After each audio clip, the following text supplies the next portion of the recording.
I really like talking about these ramps. They're otherwise known as wild leeks. And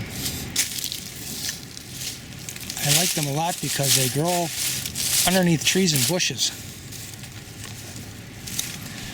So right now we have sunlight in there, and they're doing their photosynthesis because the sunlight is streaming through the branches without leaves on them. And these happen to be josta berries, and these ramps here I think we're at year 4. This will be year 4. They're surviving on there very well. And by the time the ribes are fully leafed, the ramps have finished their photosynthesis, and then they go dormant. They divide, and the next year you'll have at least 2 coming out of where there's a single. I do have a couple singles here. There's one right there and there's one right there. That's because I just pulled out clusters and transplanted all of them but the one.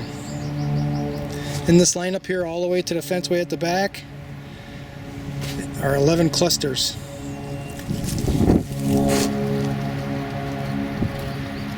And here's the spot that I transplanted them to right here. There are now 23 individual plants in here in this area. I was just throwing junk in here.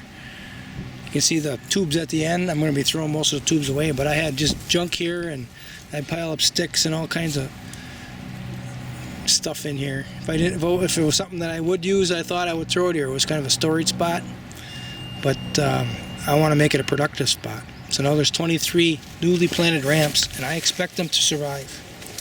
I haven't had many die when I transplanted. Me and my ramps.